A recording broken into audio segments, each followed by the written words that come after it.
शहरात गणपती उत्सव शिमग्याला पोहोचला आहे।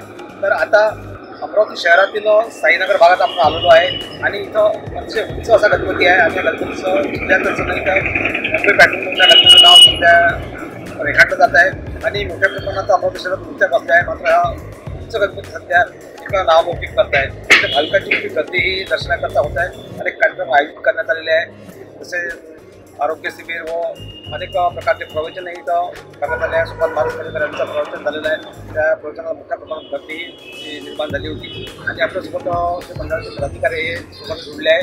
काय गणपतीची मूर्ती किती असतील आणि काय कार्यक्रम आयोजित केलेले आहे? दरवर्षीप्रमाणे आपण यावर्षी सुद्धा 23 फुटाची प्रतिमा आपण स्थापना केलेली आहे आणि आपला पॅटर्न म्हणजे वैशिष्ट्य असं आहे की मुंबई पॅटर्न असं आपला दरवर्षी पॅटर्न असतो।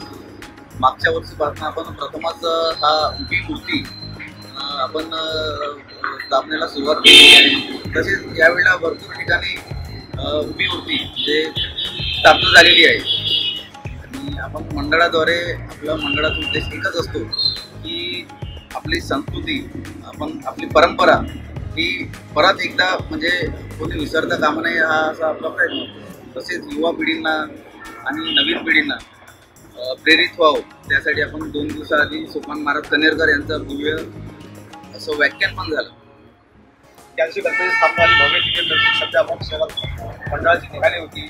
मोठ्या प्रमाणात तुमचाही बंदोबस्त राहिला, काय मिरवणुकीचं काय मिरवणुकीत आपण जसं आपलं पारंपरिक वाद्य आहे, ढोल पथक, त्यानंतर दिंडी आणि डीजे इत्यादी समावेश होता आणि पोलिसांतर्फे चांगला बंदोबस्त आणि चांगला प्रतिसाद मिळाला।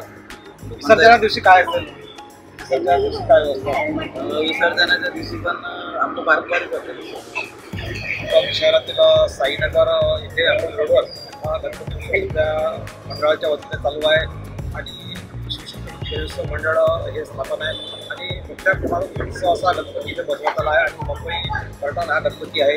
त्याकडे अमरावती शहरातील मोठ्या प्रमाणात नागरिकांनी व भक्तांनी इथं दर्शनाकरता गर्दी केली आहे। अमरावतीवरून जन्मत लाईव्ह करता राजेश्वर कुंभाडे यांची